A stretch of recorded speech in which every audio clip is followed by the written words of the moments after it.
주님께서 여러분과 함께 성령 마르코가 전한 거룩한 복음입니다. 주님 영광 받으소서. 무교절 첫날 곧 파스카 양을 잡는 날에 제자들이 예수님께 스승님께서 잡수실 파스카 음식을 어디에 가서 차리면 좋겠습니까? 하고 물었다. 그러자 예수님께서 제자 두 사람을 보내며 이르셨다. 도성 안으로 가거라. 그러면 물동이를 메고 가는 남자를 만날 터이니 그를 따라가거라. 그리고 그가 들어가는 집의 주인에게 스승님께서 내가 제자들과 함께 파스카 음식을 먹을 내 방이 어디 있느냐? 라고 물으십니다 하여라. 그러면 그 사람이 이미 자리를 깔아 준비된 큰 2층 방을 보여줄 것이다. 거기에다 차려라. 제자들이 떠나 도성 안으로 가서 보니 예수님께서 일러 주신 그대로였다.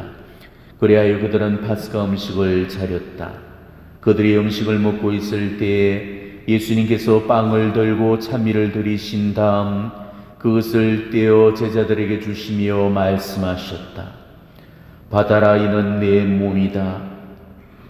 또 잔을 들어 감사를 드리신 다음 제자들에게 주시니 모두 그것을 마셨다. 그때 예수님께서 그들에게 이르셨다. 이는 많은 사람을 위하여 흘리는 내 계약의 피다. 내가 진실로 너희에게 말한다. 내가 하느님 나라에서 새 포도주를 마실 그날까지 포도나무 열매로 빚은 것을 결코 다시는 마시지 않겠다. 그들은 잔미가를 부르고 나서 올리브산으로 갔다. 주님의 말씀입니다.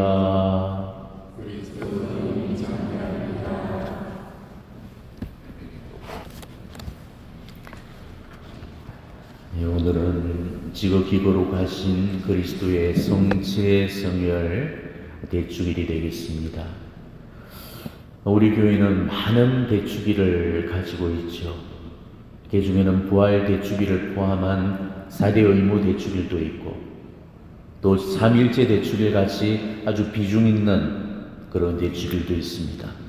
하지만 오늘 이 대축일만큼은 그 어떤 대축일과도 비교할 수 없을 만큼 아주 중요한 의미를 지니고 있죠.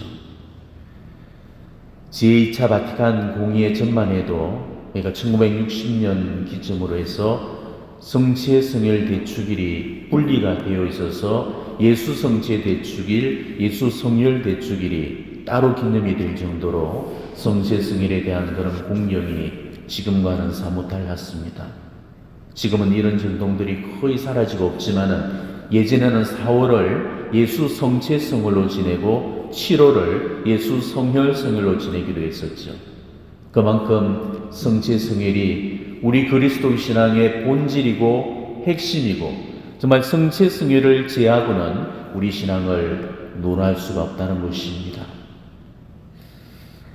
예수님은 최후의 만찬석상에서 성체 성사를 제정하셔서 인류에게 당신 자신을 선물해 주십니다. 당신의 살과 피를 축성된 빵과 포도주에 담아서 우리 인류에게 내어주셨던 겁니다. 너희는 모두 이것을 받아 먹어라. 너희는 모두 이것을 받아 마시라. 이거는 빵과 포도주의 형상만 취한 것뿐이지 실제로 당신의 살이었고 피였습니다. 예수님이 인류에게 주셨던 것은 개신교 예식에서 기념하는 그런 상징적인 살이나 피가 아닙니다. 진짜 살을 주셨던 거고 진짜 피를 주셨던 거죠. 아시다시피 살과 피라는 것은 동물들이 먹잇감에서 취하는 양분으로 동물들한테는 없어서는 안 될 양식입니다. 동물들은 이 살과 피를 먹음으로써 생명을 유지하게 되는 거죠.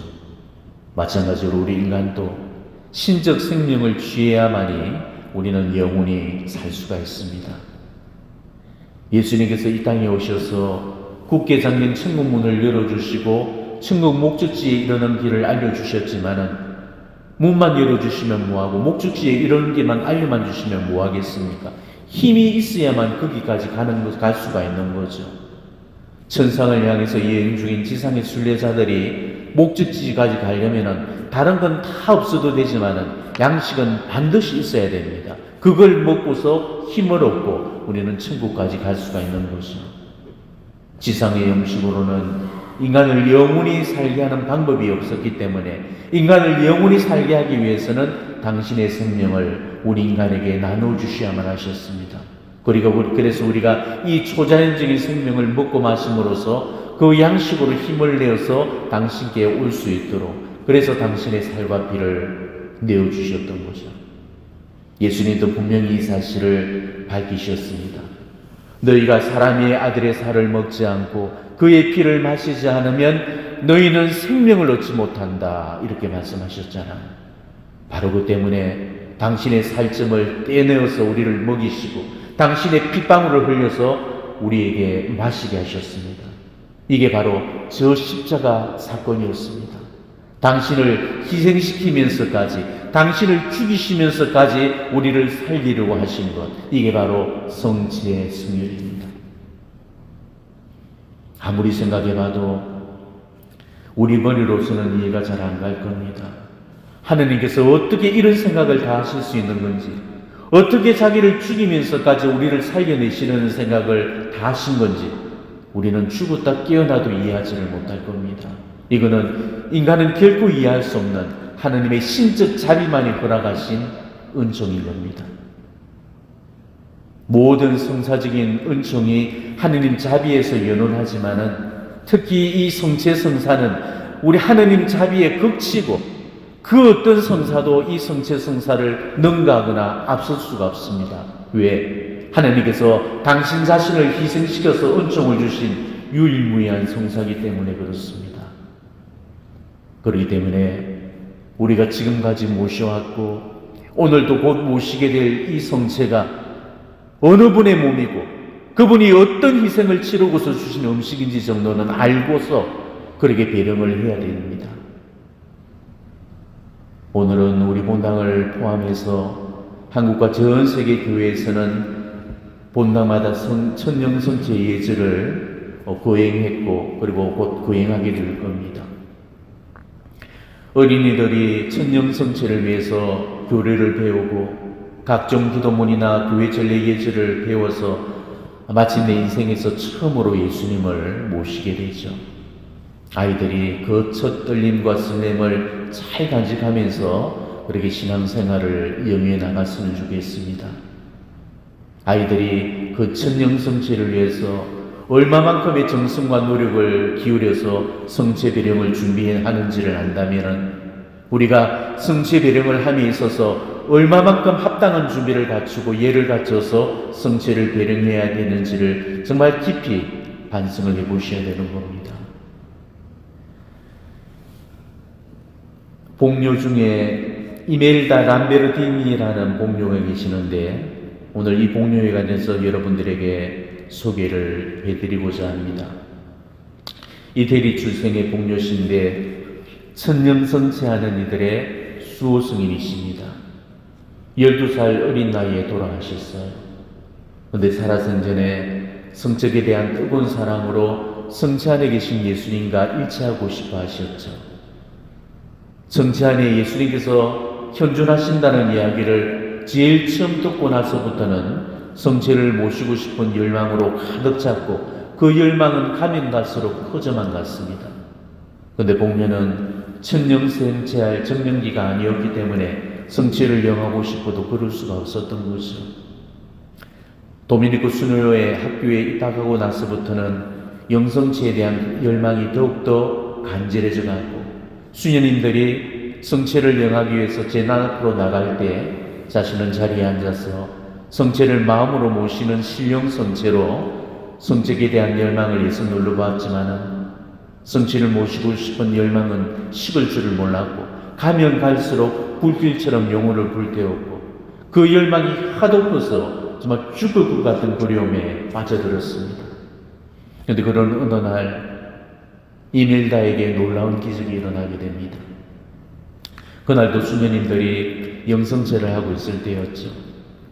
성취에 대한 갈망을 해서 누르면서 이멜다는 주님께 이렇게 고백했습니다. 주님, 저는 당신을 모실 자격이 없답니다. 그러니 부디 한 말씀만 하소서. 제 영혼이 곧 나으리이다. 그러면서 애달게 눈물을 흘리면서 감실 안에 계신 예수님을 응시하고 있었죠.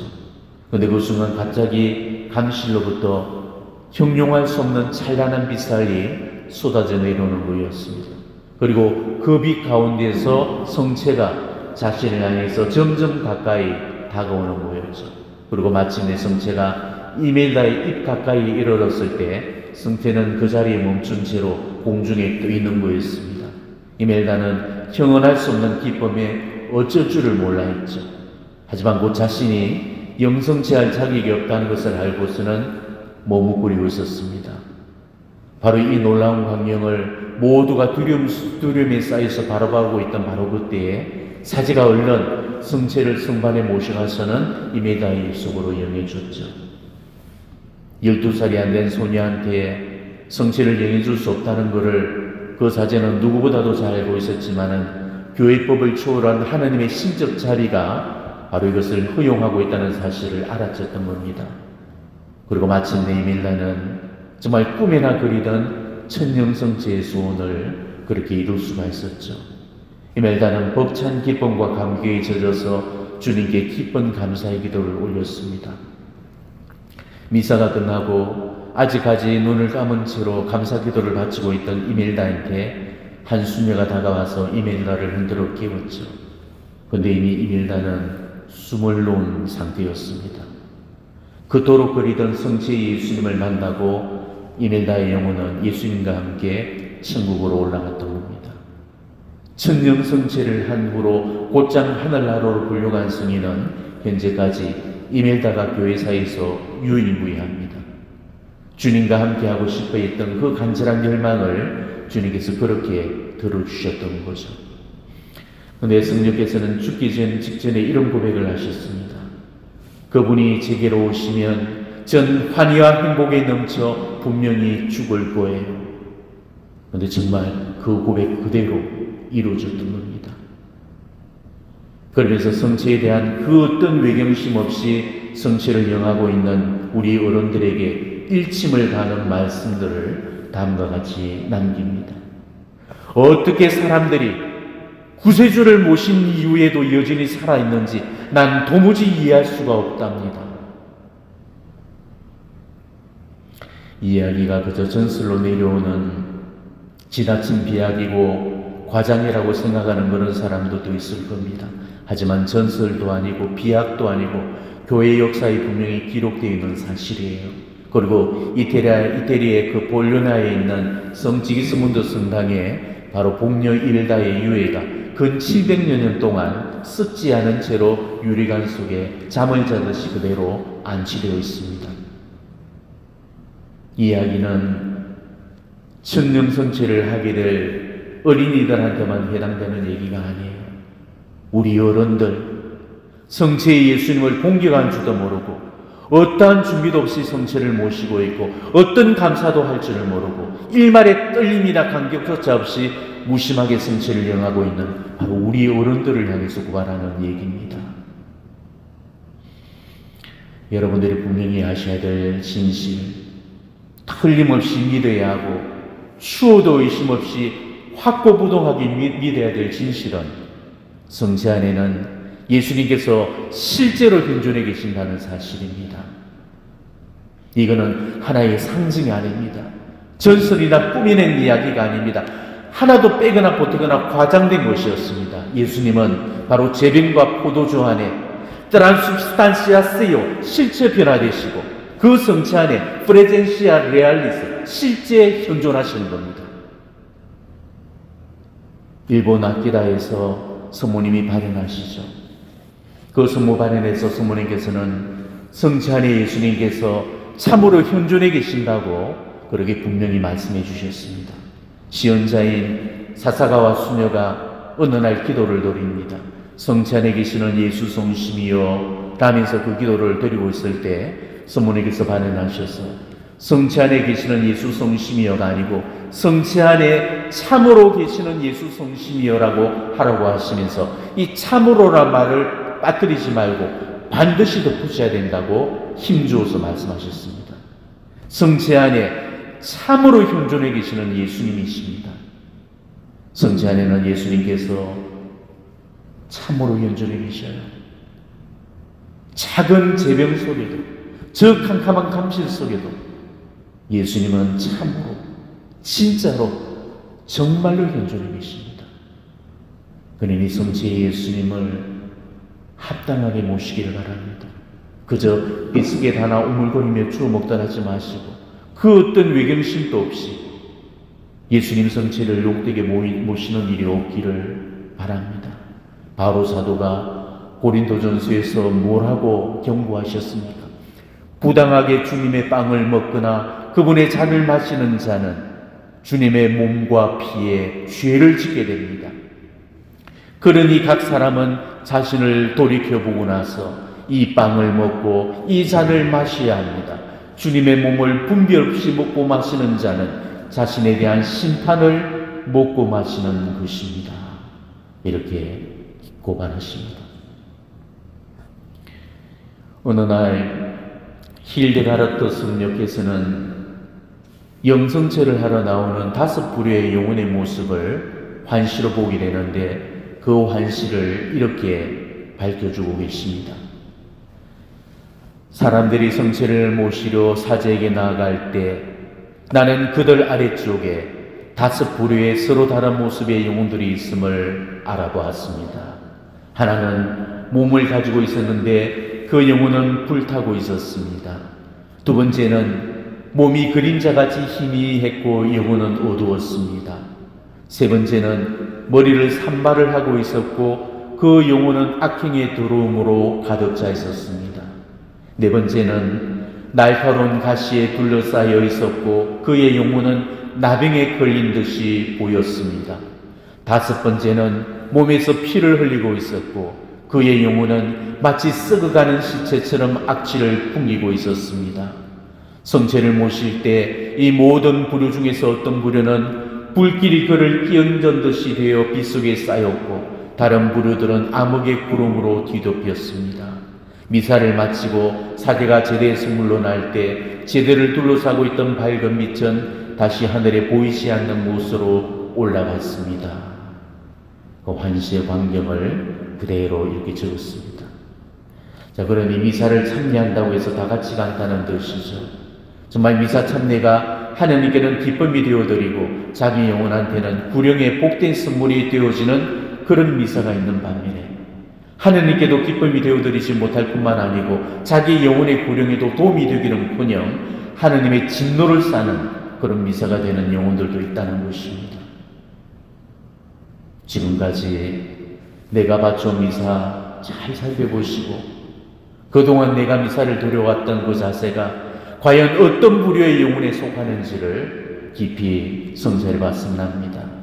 그리고 내가 바치는 미사, 성제, 이 희생 제의가 성체의 신비 속으로 깊이 잠겨드는 그런 미사가 되고 우리 주님께서 가장 합당하게 받으실 산전밀이 되기를 결심하면서 이 오늘의 미사가 복음되기를 바랍니다. 아멘.